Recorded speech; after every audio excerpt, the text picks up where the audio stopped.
మనతో పాటే తిరుగుతున్న సాటి మనిషి మీద, మనతో పాటే నివసిస్తున్న తోటి మనుషుల మీద ఉచ్చపోస్తే ఆక్రోశం రాని నీకు ఒక పుస్తకం మీద ఉచ్చ అని కనిపించగానే ఉద్రేకం వచ్చేసిందా?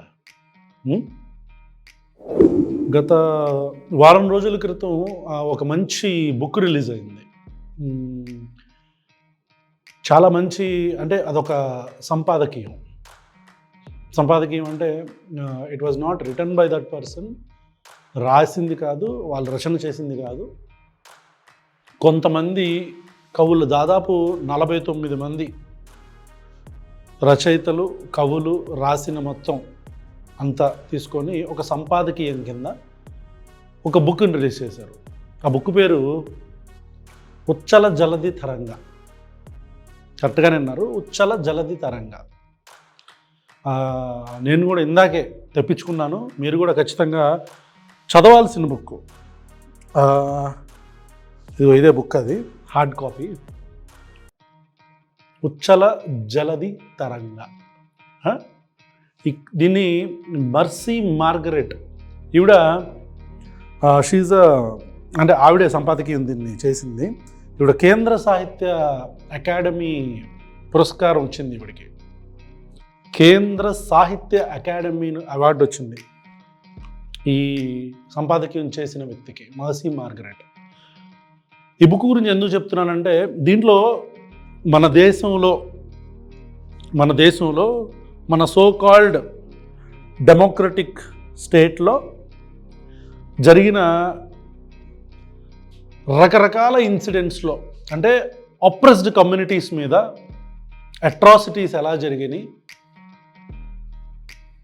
ఏ కమ్యూనిటీస్ని అయితే హయ్యర్ కాస్ట్లు, అప్పర్ కాస్ట్లు అని చెప్పుకొని అణచివేయబడుతున్నారు, ఏ కమ్యూనిటీలు అయితే అణచివేయబడుతున్నాయో, ఎస్పెషల్లీ ఆదివాసీలు, గిరిజనులు, దళితులు, ఇంకా ఇతర కులాలకు సంబంధించిన ఈ హిందూ మైథాలజీస్ ప్రకారం, హిందూ వేదాల ప్రకారం ఏ కులాలనైతే శూద్రులు అంటున్నారో వీళ్ళందరినీ, మళ్ళీ శూద్రులు అంటే మళ్ళీ రెడ్లు, కమ్మలు, కాపులు అందరూ వచ్చేస్తారుగా, వద్దులే మళ్ళీ ఇప్పుడు ఆ టాపిక్ ఎందుకు. కానీ సో ఇట్లా అణచబడ్డ వర్గాలు ఏవైతే ఉన్నాయో, వాళ్ళ మీద జరిగిన అట్రాసిటీస్ ఏవైతే ఉన్నాయో దానికి సంబంధించి ఎక్కడెక్కడ ఎక్కువగా, అంటే మనం ఏంటంటే ఇప్పుడు రీసెంట్గా మనం పుష్ప మూవీ చూసాం, గుర్తుంది కదా. దాంట్లో కూడా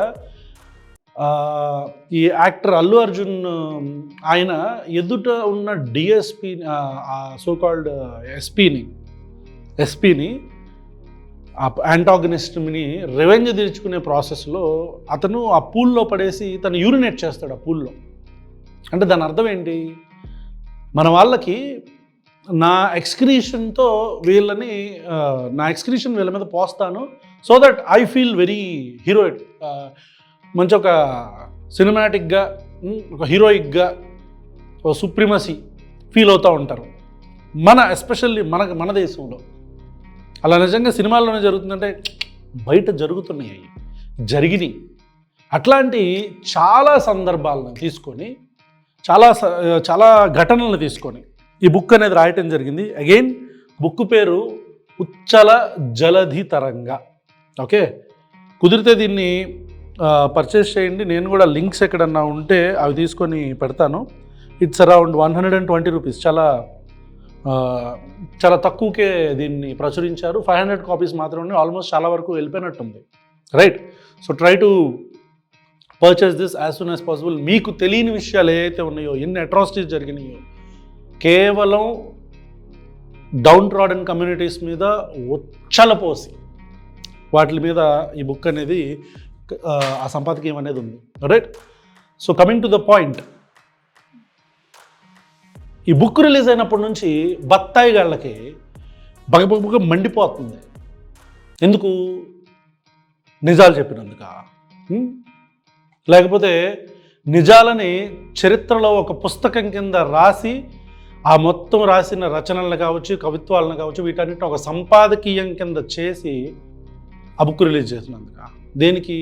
లేదంటే మన ధర్మంలో ఏ అయితే వివక్ష ఉందో, మన ధర్మంలో ఇప్పుడు ఎక్కడ ఉన్నాయి కులాలు అని బొంకే కొడుకులు ఎవరెవరైతే ఉన్నారో వాళ్ళ కళ్ళు తెరిపించేటట్టు ఇదిగో ఈ సంఘటనలు జరిగినాయి, ఎప్పుడో కాదు, వందల సంవత్సరాల క్రితం కాదు, ఇప్పుడే జరిగినాయి అని చెప్పినందుక ఎందుకు మండుతుంది బత్తాయి గాళ్ళకి? ఎందుకే కావచ్చు.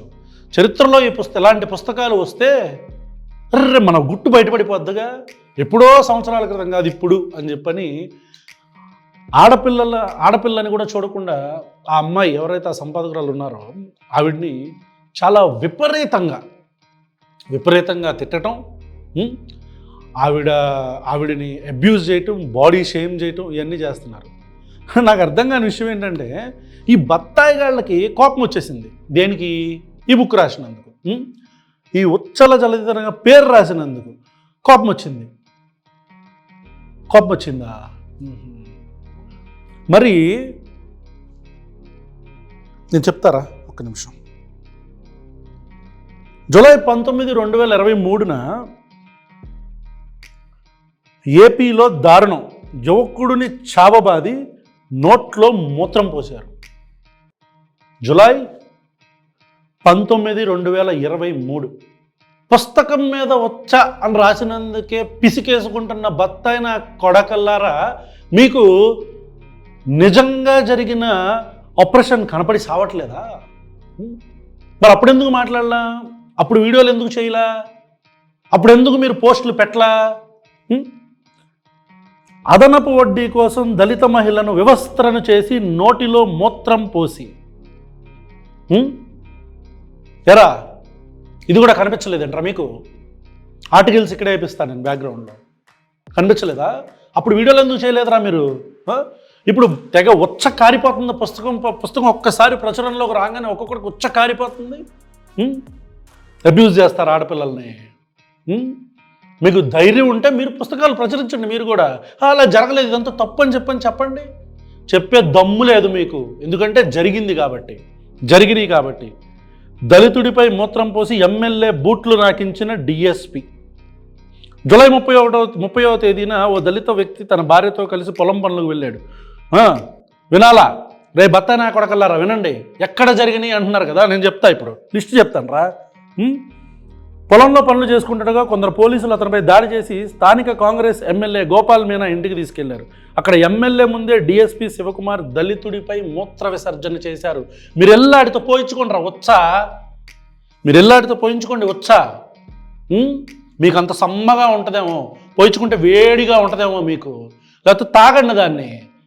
ఏంట్రా కులం మీద మీరు కొన్ని కులాల మీద మీరు జులుం చేస్తారు, ఎందుకంటే వాళ్ళు డౌన్ రాడన్ అని చెప్పని మీరు మన ధర్మశాస్త్రాలు, మన వేదాలు, పొద్దున్న లేస్తే హిందూ బంధువులు అని చెప్పుకుంటుంటారు. నా కొడుకు వీటి గురించి వీడియో చేయడు, మాట్లాడడు మన బతుకులకి. మళ్ళీ ఇప్పుడు మాత్రం దాన్ని ఎగ్జాక్ట్గా ఏదైతే చరిత్రలో జరిగిందో దాని గురించి ఒక పుస్తకం రాగానే ఒకడు వచ్చ కారిపోతుందా మీకు? ఆడపిల్లని ట్రాల్ చేస్తున్నారు మీరు. కూలీ నోట్లో మూత్ర విసర్జన చేసిన వ్యక్తి వీడియో వైరల్.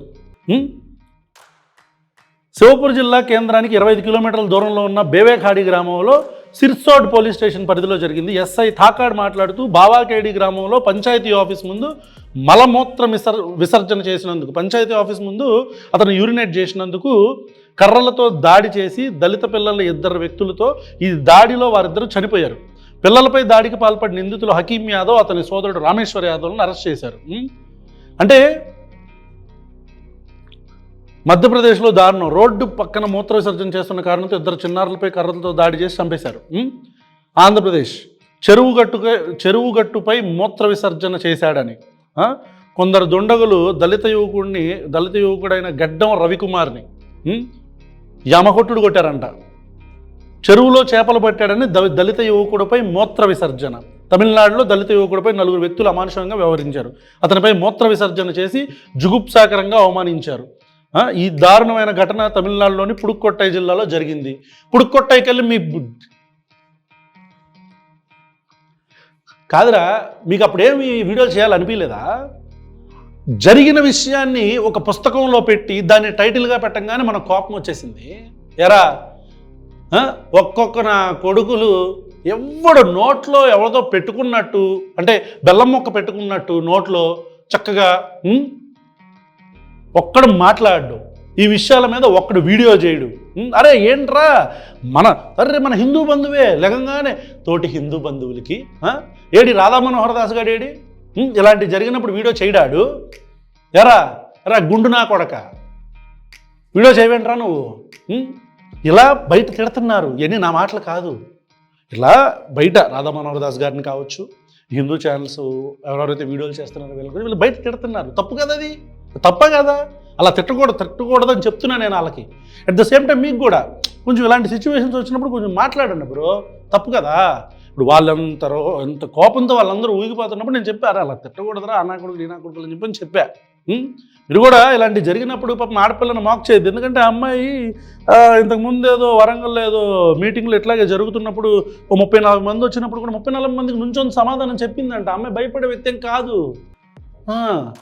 మీరేమి ఈ తాటాకి చెప్పులకి భయపడిపోయే బ్యాచ్ ఏం కాదురా. ఓకే, మళ్ళీ చెప్తున్నాను, ఈ బుక్ ఏదైతే ఉందో బాగుంది, నేను లింక్ పెడతాను, చక్కగా అందరూ చదవండి. పేరు బాగా రాశారు, చక్కగా రాశారు. పేరు ఉచ్చల జలధి తరంగా మన దేశంలో దళితుల మీద, ఆదివాసీల మీద, గిరిజనుల మీద ఉచ్చపోసి తమ ఆధిపత్యాన్ని చూపిద్దాం అనుకుంటూ ఉచ్చపోసుకునే నా కొడుకులందరికి కూడా ఈ పుస్తకమే సమాధానం అని అనుకుంటున్నారు. ఆ భాష నాది కాదు అని అనుకుంటున్నారు. కాబట్టి మీరు కూడా ఒకవేళ కావాలనుకుంటే లింకు లేకపోతే ఆ బుక్ ఎక్కడైతే దొరికిందో దానికి సంబంధించిన డీటెయిల్స్ కూడా నేను మీకు కింద పెడతాను. ఓకేనా? Thank you so much.